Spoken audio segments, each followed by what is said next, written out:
Limon, Assistant Dean for Technology Infrastructure, Faculty of Information and Communication Technology, Mahidol University.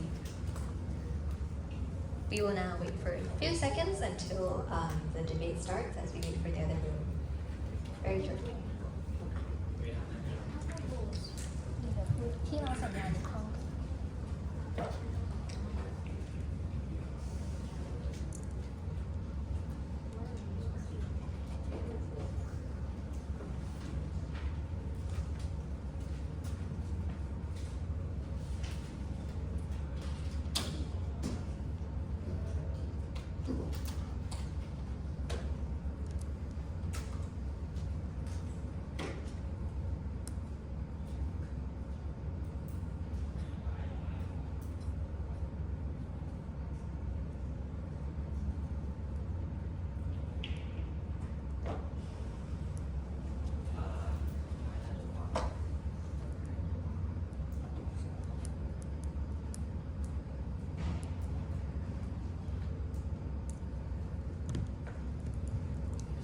The debate will now commence. Please pay attention to our moderation.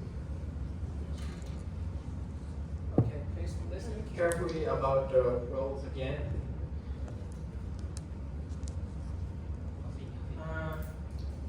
Attention all competitors. The following are the rules for the debate. Please listen to these rules carefully. They will not be repeated again. In the following debate, a topic will be presented. You will debate within the topic of that you will debate within the scope of that topic using the information that you have previously researched. Each speaker will have 5 minutes per round with 4 rounds per team to present your arguments to the best of your abilities. Should a challenge arise, it will be addressed at the end of the allocated 5-minute round, after which 1 minute is given for the source to be found, and 1 minute is given for the accused to present their case. Please turn your devices to silent and airplane mode to ensure no outside internet connection. If this is not the case, you will be immediately removed from the competition. Any suspicious contact with staff or members of the audience will be considered cheating and lead to immediate disqualification. Any violations of the previously dictated rules will lead to immediate disqualification. We wish you the best of luck in the following debate. Starting with the proposition. Can the first speaker please raise your hand? Okay, please speak into the microphone. Okay. You will have 5 minutes. Any technical problems? Okay, then we shall proceed. You will have 5 minutes, and starting from now. Dear esteemed judges and fellow speakers, our team strongly believes that telemedicine should become mandatory for all medical services involving primary care in Thailand. Telemedicine is the use of telecommunication technologies to deliver healthcare services. It allows healthcare providers and patients to connect over large distances and allows high-quality healthcare to be provided to those who cannot reach major hospitals. In Thailand, where internet connection and digital equipment are available in most areas, this option could be possible. Now, does telemedicine lead to better patient outcomes compared to traditional in-person consultations? Or does it bring risks such as misdiagnosis and inadequate care? The honest answer is, both are true. Telemedicine can improve patient outcomes in many cases, especially in Thailand. Let me begin by explaining why telemedicine is so important in Thailand. Not everyone in our country lives near a large hospital clinic. Many people live in rural areas where getting medical care involves long travel, time off work, and financial costs. Even in urban areas, public hospitals are often overcrowded and patients can wait for hours for a simple appointment. To solve this, Thailand has already started using telemedicine in real life, practical ways. So for example, one major example would be healthcare booths, a project that started during COVID-19. These booths were placed in local communities to allow people to speak to a doctor online without needing to leave their area. Their program gives people the ability to access public health care from any province, including online consultations. And these are not just ideas. They are already happening, and they're making a difference. So how does this lead to a better patient outcome? Let's take, for example, imagine a farmer in Chiang Mai who has been diagnosed with diabetes. Every month, he needs to follow up with a doctor to adjust his insulin dose and check on his blood pressure. But the nearest hospital is 2 hours away. If he has to travel that far each time, he might delay his appointment or skip it completely. Over time, his condition can get worse, leading to serious complications. Now, imagine that same person can use a healthcare booth in his village, or even using his smartphone to speak with his doctor online.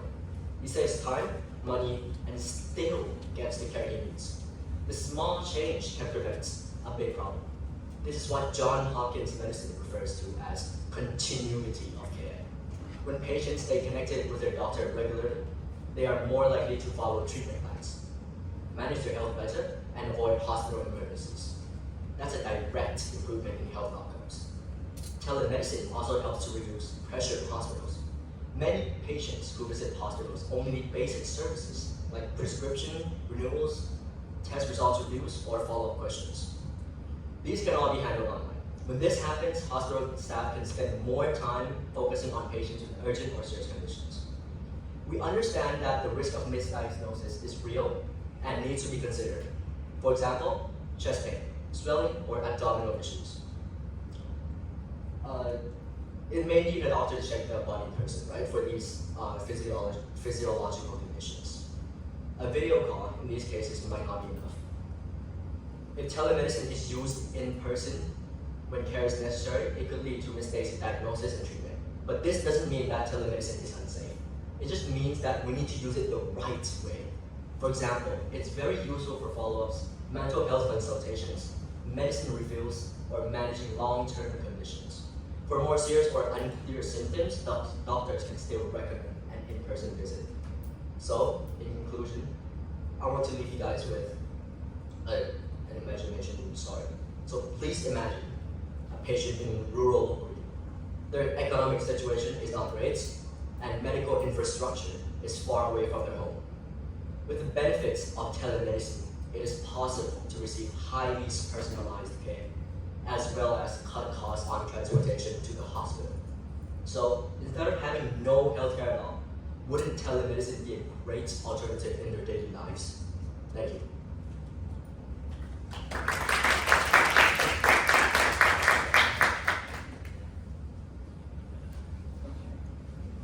Okay, no challenges, so we shall proceed to the opposition. The next speaker, please raise your hand. And if you are ready, you may start now. Esteemed adjudicators, as well as very worthy opponent or the proposition team. It is undeniable that telemedicine is an advanced option for patients who may be remotely and far away from better hospitals. However, I would like to address this motion straight and redefine the motions all over again, since the leader of proposition hasn't done that yet. The motion being telemedicine should become mandatory for all medical services involved in primary care in Thailand. Now, the word telemedicine, of course, as we all know, is a remote delivery of healthcare services using telecommunications technology, or as easy as we could imagine, it's like a video call could be between doctors and doctors in consultation, or doctors and patients in doing normal checkups or follow-ups. Now, the word primary care is a basic or general healthcare services provided at first point of contact between patients and the medical system, especially primary care, meaning that instead of going to hospitals, patients could do that consultation online.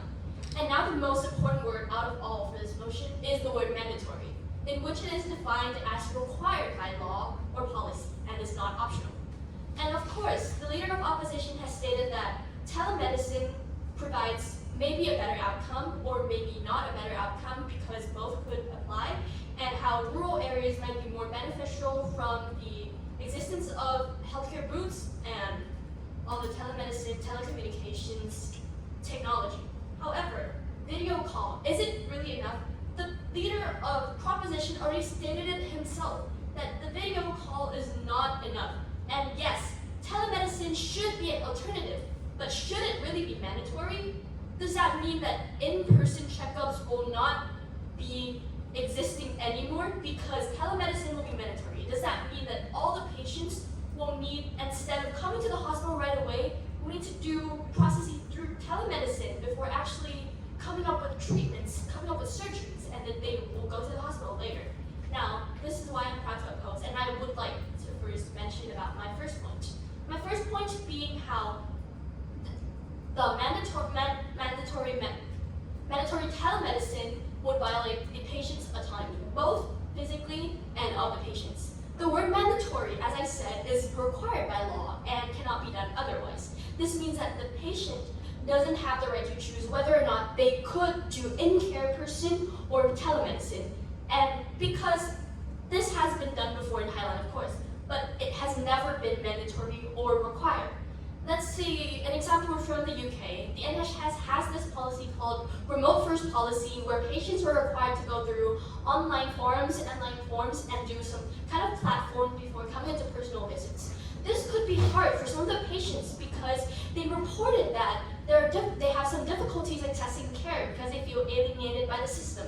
Let's say the demographic and the patients in Thailand have different kinds, whether or not they're teenagers, youngsters, all the way up to elderly. They could have hard time accessing all the technologies, especially with elderly that might not have the best quality of phones, the best quality of internet to actually access and have that efficient access to telemedicine. This could be an issue. Let's go back to an example that has been mentioned by the leader of Proposition. Let's say a farmer in Chiang Mai has diabetes. And through telemedicine, although those things could be done, let's say what if he has a diabetic foot wound? Then will the camera, will the technology, will the internet in Chiang Mai be enough to actually deliver those videos, those pictures to the doctor to be able to clearly see that? That is still a problem with Thailand. Telecommunications, although almost everybody has that internet connection, not just an internet connection would be sufficient for telemedicine to be able to run efficiently.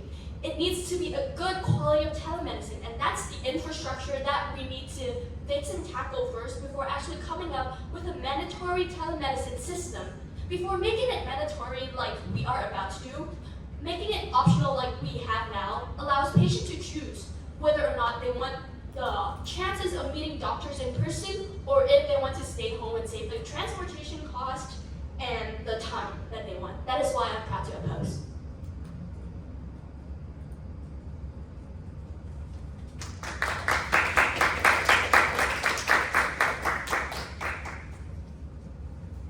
Okay, so the next speaker from the proposition team, please raise your hand, and if you are ready, you may start now. Thank you, the leader of the opposition team, for giving us such great points. We will address those later in the speech. For now, we will continue with our points. It's true, not everyone in Thailand knows how to use smartphones or navigate online platforms, but that doesn't mean telemedicine will cause more inequality. In fact, it means that we need to use telemedicine strategically so that it reaches the people who need healthcare the most, those who are currently left out of the system. Telemedicine were designed to work with Thailand's rural population in mind. Patients didn't need their own internet or devices.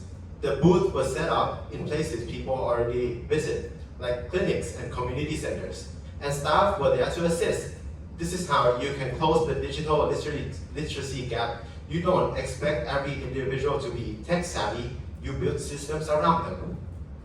So even if someone doesn't know how to use a phone app, they can still access care through a guided community-based system.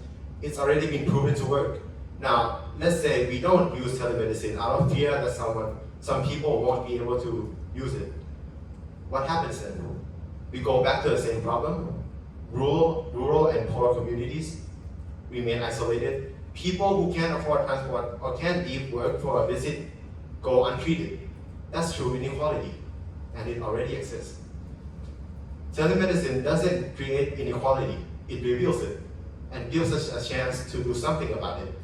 And let's be clear, not all telemedicine relies on video calls or smartphones. Some programs work by phone, some operate out of local health centers, many don't require patients to log in or type anything.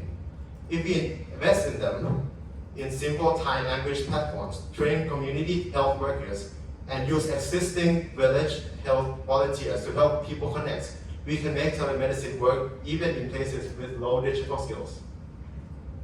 Think of how people adapted quickly to the QR payments in Thailand.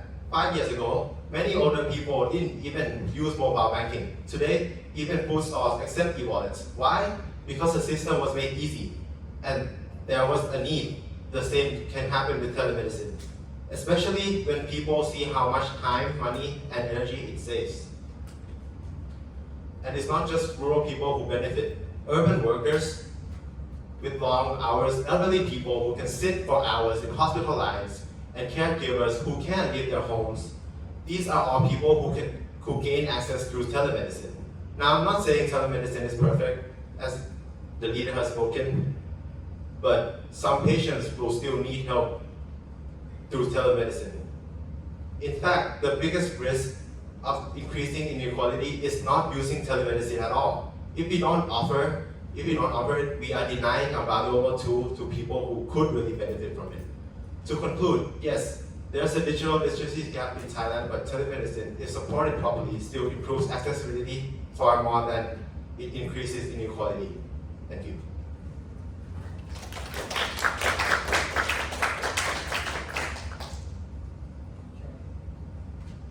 The second speaker from the opposition team, please raise your hand.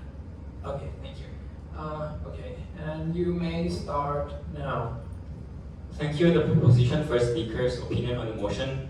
It has come to my attention that the proposition stated strong arguments, such as telemedicine is beneficial for rural health coverage and strategic telemedicine use.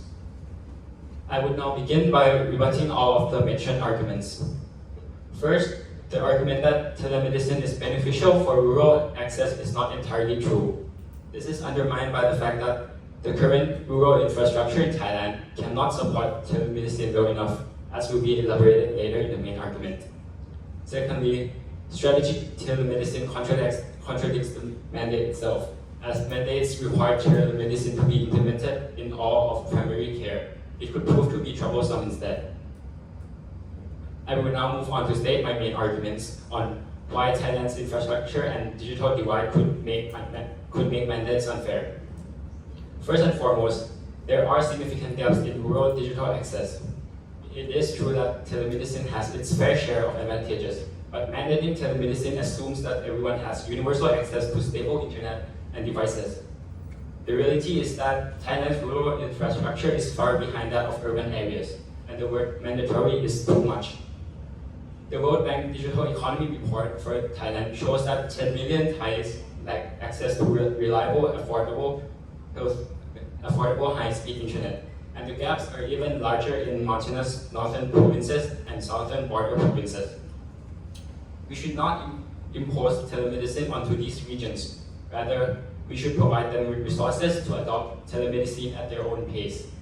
An open-ended approach ensures that impoverished regions get what they need instead of being forced to invest in a technology that cannot be implemented effectively due to infrastructural constraints. We also can't ignore the vulnerable population groups with low digital literacy. Even when devices and the internet are available, many Thais lack the digital skills to use telemedicine effectively, especially the elderly and lower income populations who usually need more medical attention. This is supported by two pieces of evidence. The World Bank Thailand Digital Economy reported that 74% of Thai adults lack the basic digital skills, including how to operate health apps or video calls. Chulalongkorn University Public Health Study also found that among patients aged 60 plus, only 24.7% were confident using mobile health platforms. How can telemedicine be the best solution for everyone when up to 74% can navigate smartphones well enough, or when some rural patients still express fear of not knowing how to talk to a screen? A blanket telemedicine mandate blindly assumes digital literacy exists across all Thai population. Marginalized groups will be discouraged or completely excluded from care. Not only the patients face difficulty using devices, Some health facilities and staffs are also not well equipped or trained for telemedicine. Primary care facilities, especially in poorer districts, often lack the human resources and cybersecurity needed to operate telemedicine safely. The Thailand Ministry of Public Health ICT Readiness reported only 54% of Tambon Health Promotion Hospitals, or THPH, had any functional telehealth system. Of these, over 60% lack cybersecurity protocols, adequate bandwidth, or staff trained in teleconsultation. Another example, in Mae Hong Son, over 40% of rural clinics report unstable electricity and no private consultation rooms, making telemedicine unsafe. Nurses also report using personal phones and public Wi-Fi to conduct sessions, raising additional data security concerns. Even if patients are ready, clinicians are not, clinics are not. A national mandate would overburden already fragile facilities, leading to patchy, unsafe, or unethical care. All these conditions mentioned mean that the population pool that would benefit from telemedicine will remain very small. Telemedicine is a useful tool, but not every region needs to be strong-armed into adopting it. It is a clever technology with unique use cases, but when there are better alternatives, we should just straight up adopt them instead. That's why I'm proud to oppose.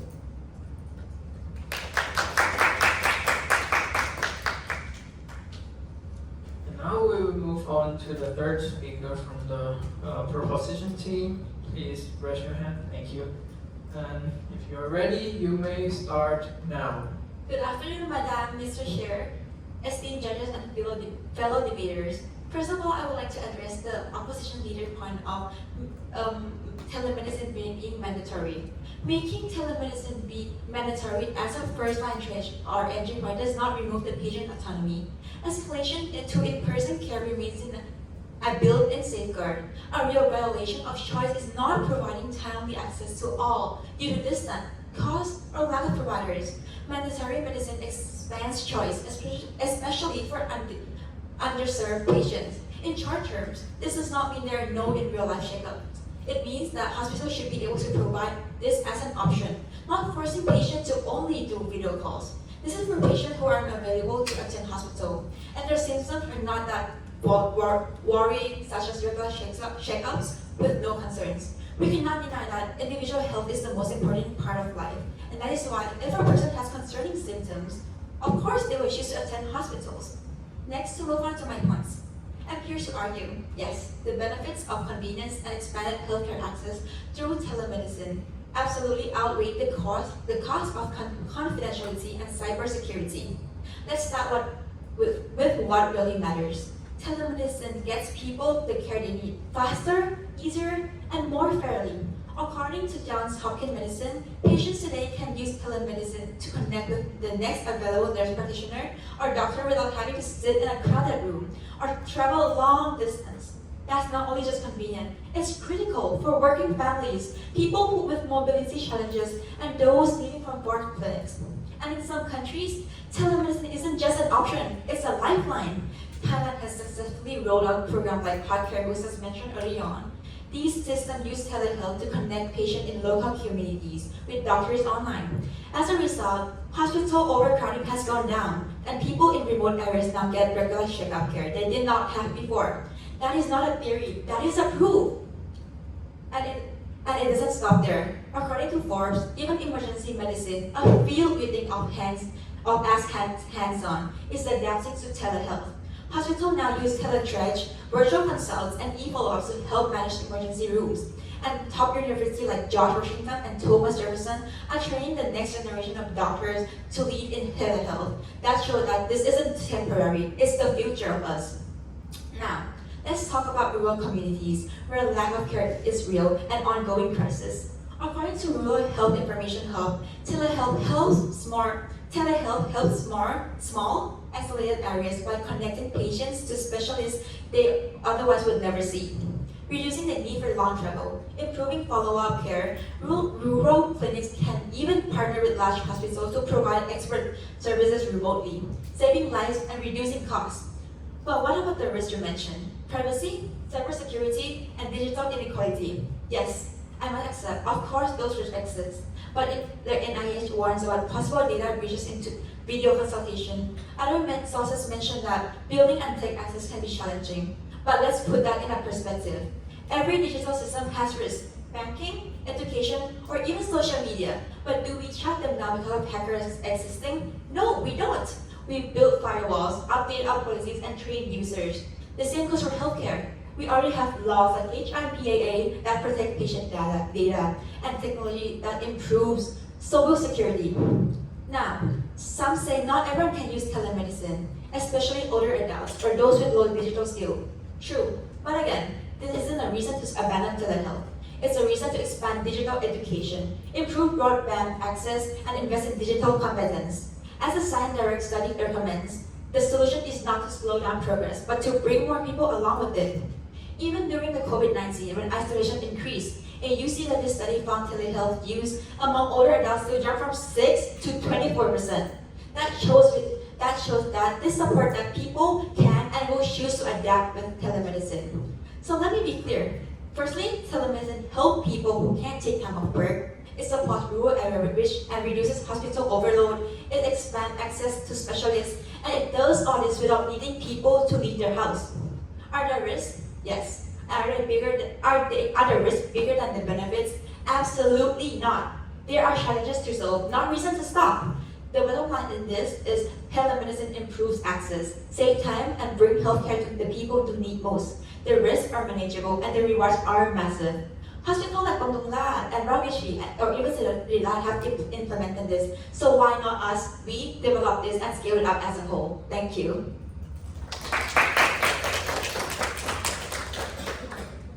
Okay, now the third speaker of the opposition. Okay. If you're ready, you may start now. Thank you for your point and good afternoon to our adjudicators. Before I get into my point, I would like to rebut and elaborate our point. First, from what the leader of the proposition team has stated, telemedicine could be useful for tracking the progress of patients with mental illness. We don't think that is the right idea. First of all, because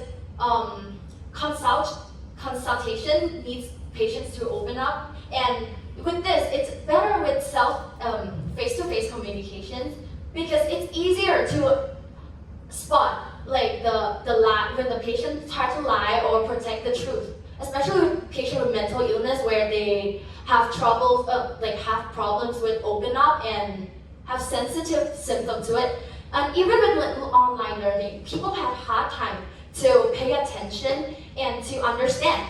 For healthcare, a more serious thing we should concern. How would it work when telemedicine simply use video call? Okay, as you can see, many primary care conditions cannot be managed remotely. These aren't rare cases. There are everyday complaints such as abdominal pain, lashes, joint stiffness, or chest discomfort. Often, these symptoms often requires palpations, auscultations, or neurological testing, procedures that can be done through a screen. The Canadian Medical Association Journal recommends in-person visit for conditions involving cardiopulmonary or neurological symptoms, which remote consultations cannot rule out dangerous underlying causes.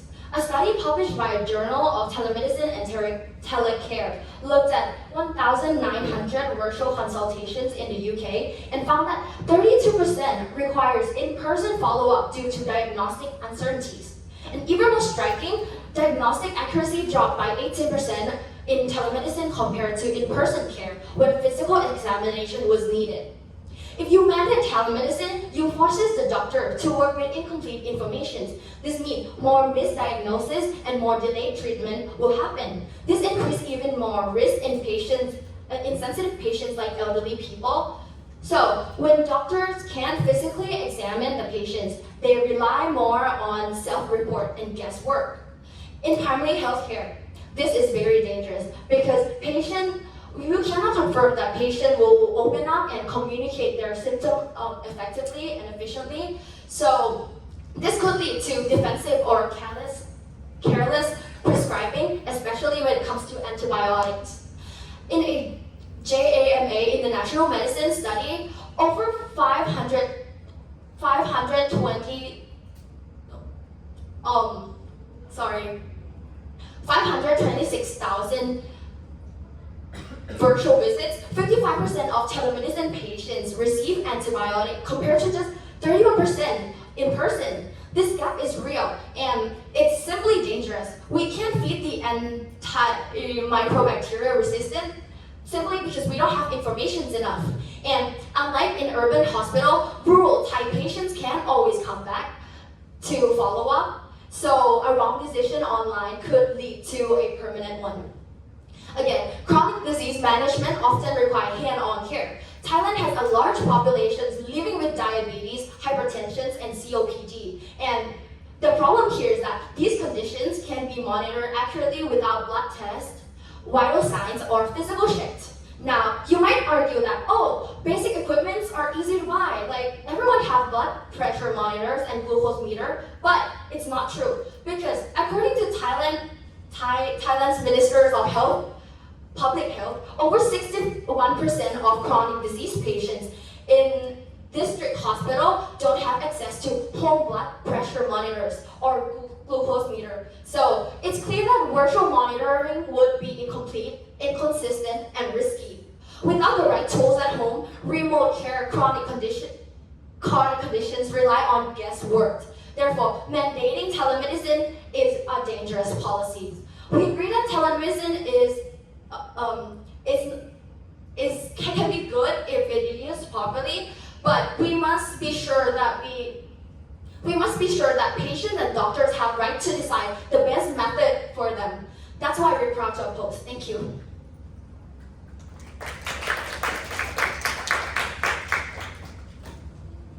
Leader of the proposition team, please raise your hand, please. Okay, you now have 5 minutes to conclude your standpoint, starting from now. So, for the opposition speaker, I would like to address your point of mandatory being our service for telemedicine cases. So, you asked if is video calls enough. Telemedicine is a perfect pre-checkup for patient care. This doesn't mean that we will remove in-person cases in total. Pre-checkup on serious cases will, with certainty, provide the hospital with prior information on the patient so they can prepare adequately. And this would most certainly lead to better care in emergencies. And furthermore, as you have said, digital literacy may be low in rural parts of Thailand, right? This will urge us to focus on areas with low digital literacy and healthcare accessibility by using guided community-based systems, which have been proven to work. For example, look at how fast we adopted the prompt pay system. Is that not a great example for how we could develop telemedicine in our case? And for our second speaker, the current rural infrastructure cannot handle telemedicine, is what you said. Then wouldn't this be all the more important to solve? Why would infrastructure for telemedicine, why build it if you are not going to use it, right? So by using government subsidies, you can improve digital literacy and accessibility to telemedicine in rural areas.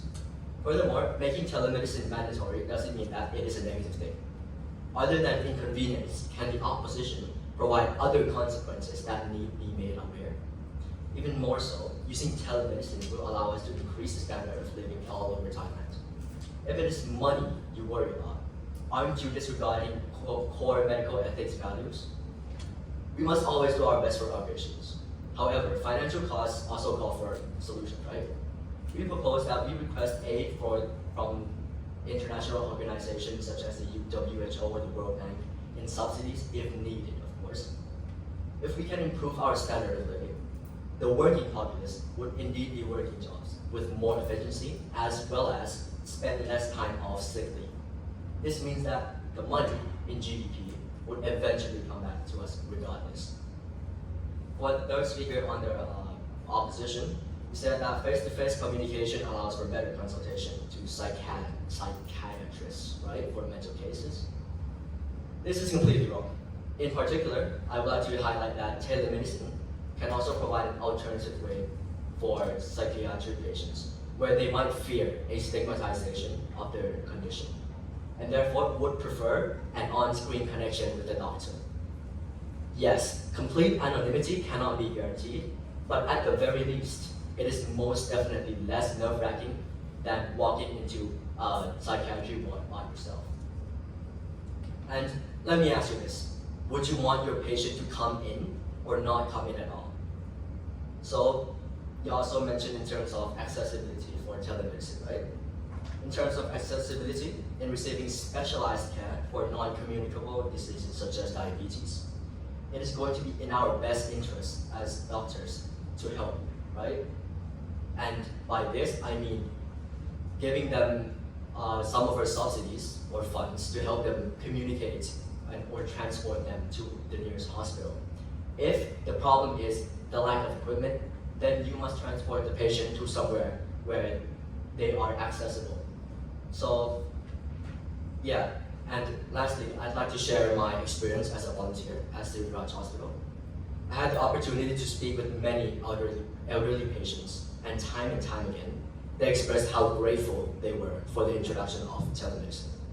For them, it was life-changing, not having to spend an entire day waiting in line, or rely on their children or relatives to take time off work just to accompany them to the hospital.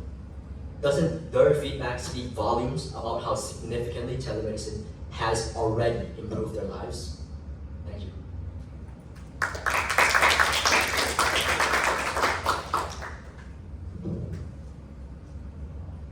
Okay, now the leader of the opposition, if you're good to go, you may start now. Honorable adjudicators, the motion that we are debating today, in focus, I would like to tie the focus back to the word mandatory. The word mandatory being required and not optional. Basically, we have been debating about all this. However, we misinterpreted the motion and say that telemedicine should be an optional case for patients that are in rural areas or for elderlies that cannot have the time to come to hospitals. And this leads me to the point that mandating is not expanding choice. And this is not an option. If we're actually mandating it, then it should be mandatory for all, whether or not they're from rural areas, elderlies, or even from urban areas. Wouldn't this reduce the quality of inpatient care? What if patients come to hospitals, all the diagnoses can be done more effectively with all the nonverbal cues, and the cues that can only be spotted by doctors through physical checkups. Now, if the fact that it is not mandatory yet because of all the infrastructures and all the problems that we're experiencing in Thailand right now, why not just make it optional? Why not just let other rural areas adopt telemedicine at their own pace, instead of just imposing this regulation, imposing this law that telemedicine should be for all? Wouldn't this waste the resources that could have been used to treat the patients in rural areas? For sure, telemedicine would work. However, we're talking about in the long run. The thing that we need to focus on the most is treating the patients. The patients deserve the best quality of care that they could get. Now let me talk about the analogy. Because the proposition team has been mentioning about other online platforms, for example, prompt pay QR codes or online learning. I would like to tie back to online learning. Well, online learning was an option once during the pandemic, and then what happened? It is still an option, but why didn't we make it mandatory? Because it didn't work as well as physical learning. Even though all the resources, all the lessons taught are the same, the fact that we are not doing online learning right now is because the physical interaction with humans are mostly important. This is not only for healthcare, but for other things as well. And especially because we're discussing about healthcare right now, the most important, the most sensitive, that is about life and death. In-person care actually provides better for patients that can come in, of course. But this does not mean that telemedicine should be imposed for all. Even though urban areas, they have access to hospitals. But what if they want to come in? But telemedicine is now mandatory and they need to do checkups through telemedicine. Then what's going to happen? Are the quality of cares going to be reduced? Now, I would like to sum up all the points that we have been making today. Now, the proposition has been making points about how it is good for rural area and saves time, good for elderly as well. And it also provides more equality because telemedicine allows the expansion of healthcare to rural areas, as well as the pressure that could cause in a hospital that does not exist online. This has been the three main points that the opposition have made. However, I wouldn't see an issue of why telemedicine like this can't be done through optional medicines. Why can't telemedicine just be optional at this point? Why do they need to be mandatory? Now the points that we have made are that it mandates violate autonomy or the choice of the patients that could be chosen. And that's what we exactly said. And the proposition has already agreed with us on that point. That what if it's optional? What if it's an opportunity? They could still choose to come in. Then that's basically optional. That's not the meaning of the word mandatory at all. There's also problems about digital data that could be happening. And the third speaker has already mentioned of how this could be enhanced through practice. But that's gonna take a long time. And what matters the most, it's actually the patient. Why do we focus on improving their digital literacy when patients still need the care? And what if they need immediate care? What if telemedicine can't catch all the cues? Like for example, stroke. What if they're early signs of stroke and through cameras, doctors cannot detect that? Then what's gonna happen? A bigger problem's gonna happen, and that's gonna provide more burden to the hospital itself. Instead of just treating the patients through primary care in person or either telemedicine, that would save a lot of problem because misdiagnosis will be done much less. Now, let's see what this affects. The burden that we have is that we must prove that telemedicine could worsen healthcare disparities. And we sure did, because this wouldn't affect only rurals. We need to focus on the urbans as well. What if the urban patients want to go? As I said, they wouldn't have a choice because telemedicine is now mandatory. And that is why I believe that the opposition has made it clear that it could be optional, but definitely not mandatory. I'm proud of this.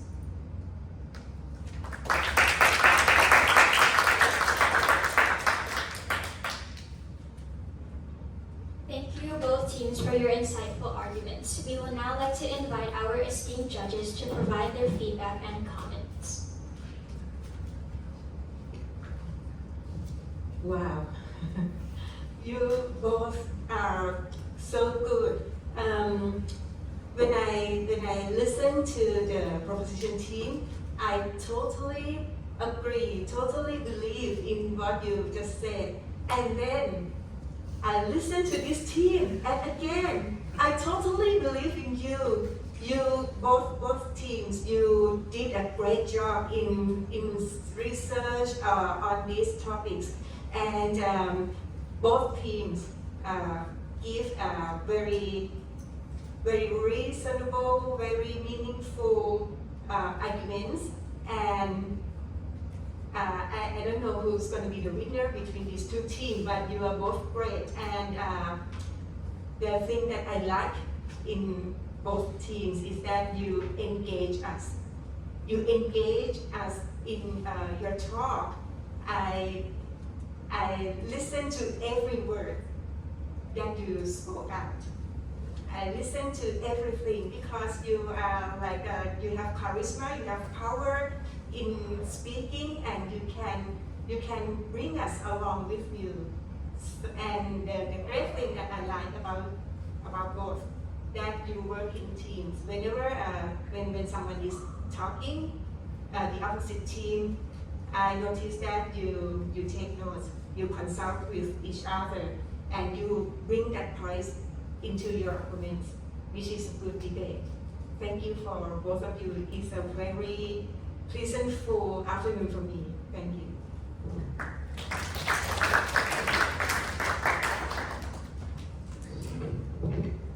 Okay, so now you all put the pressure on us. Okay, but first of all, thanks for your presentation. It is quite good. Now I'm in the technology side, so I'm going to give a comment for technology side. First of all, I kind of like both of you. The first thing is that you grab the good keyword when you try to speak. When you get a topic, not just the whole topic that you can grab. You grab just only the how can I say that, the main keyword. Okay. That I like for this slide, you have the aggressive leader. She tried to say, hey, trust me, listen to me. I totally believe this way. Okay. And next thing is that you have the strong standpoint. You try to emphasize on this. And the is that like kind of like something that you not focus on just the technology. I'm sorry, you focus on the technology a lot because the one thing that I did not expect you to talk is security and privacy. Because right now the most important thing for the healthcare is security. Because but the one thing that I did not see is about the data breach statistic and the fact. Because this one is that make the world so crazy right now. Because we have a lot of attacker, more and more. So, but some of you raised the topic about that. And the one thing that I did not see as well, you try to say that we have a lot of problems for the technology limitation, right? For example, infrastructure, the internet, and we have more and more. What I did see is that if you can compare, for example, if you want to, all people in Thailand to have more accessible for the telemedicine, how can we invest that? For example, if the government invests, let's say 10 million baht, for example, in that investment, how can we improve the healthcare? Okay, if you have your own analysis or thought, it could be better at that point. And you have missed one more main problem for this is unavailability. If we all move to the telemedicine in one day, for example, in last month, right, in one country in Europe, right, that the lack electricity is quite so crazy, right? If we move to that, what happens if we face in that situation, right? It's going to be so crazy. It look like one example. Let's say last 5 years ago, the Siriraj hospital, right, they get a ransomware. Then they get a malware for the whole hospital. All of the patient data is gone. What happened? What we have to concern if we move to that? Okay, so that what I expected, and I didn't see something, but it's good that you try to say about security stuff, no? And okay, and you try to mention about the statistic in the US side, right? And if you can compare, if you can have your own analysis to compare that fact to the Thailand, because in the US, in Europe, it's different context, right? If you can compare in that fact, that statistic in our own country, that should be better now. And my last thing is that this is a debate competition. It's not a reading competition. So I understand that you prepare a lot of information, but I expect that less reading if you can pass to the next round. Yeah, but you all have to go to the next round, right?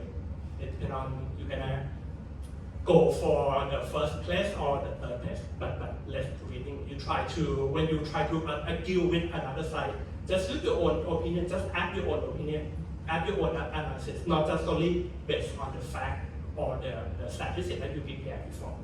Okay, you do a good job. Thank you.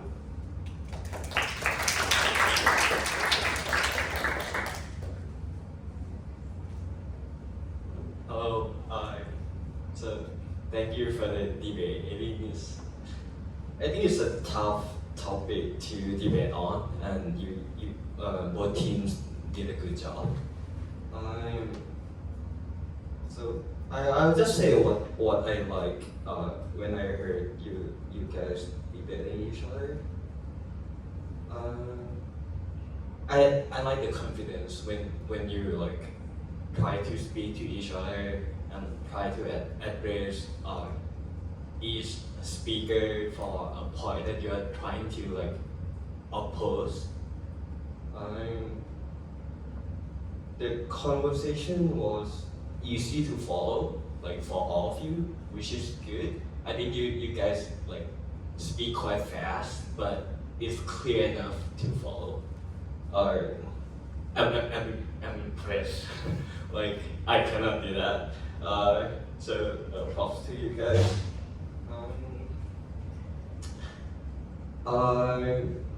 I like the evidence that you guys brought out. Like So you kind of compare telemedicine with the QR code situation, or for this side you compare it to online learning. I think those are interesting comparisons, and you can draw some assumptions from each case to debate like why telemedicine is good or not. And I think you guys made the points from those situations quite well. And so I think those are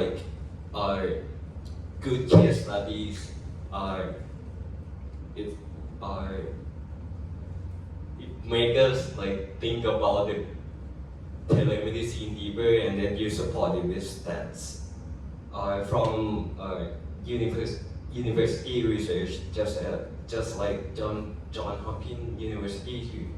You refer to them like twice or more, or from this side you cite like a journal, the JAMA journal. I think that's good. And then yeah, like these are good stuff that I'm impressed. You mentioned about like there are supporting law to address the point that the other team makes. So I can see like the dynamics between the two teams trying to address each other. I think this is a good like a good thought exercise for you guys and for us as well. So I think the time is quite short, so I kind of only see like the first layer of the debate. I think if we have like more rounds, it will be like deeper. Maybe it's harder. It's gonna be more interesting. So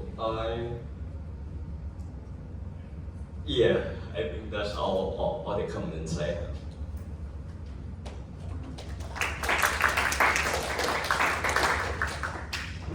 As for my comment, I agree with all the judges that you guys doing a wonderful job on debating on these difficult topics.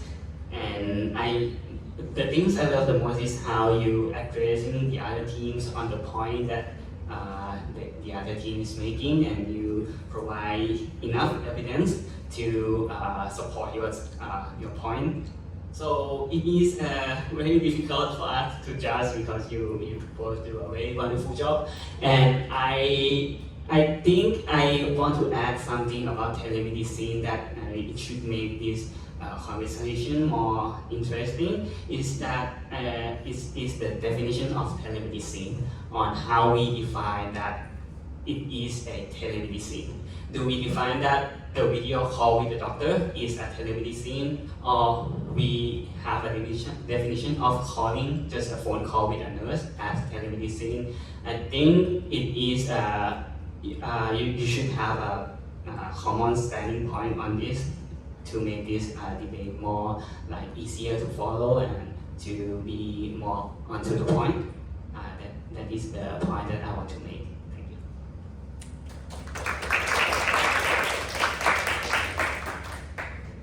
ขอบคุณค่ะอาจารย์ The debate has now ended. The academic team is currently deliberating the scores. You can now take a break while we await the results. A little additional announcement. You can take some snacks outside, and you have roughly half an hour break. And from 2:45 onwards, please move to the Rachapatana Sirinthorn auditorium, which is on the first floor. Thank you.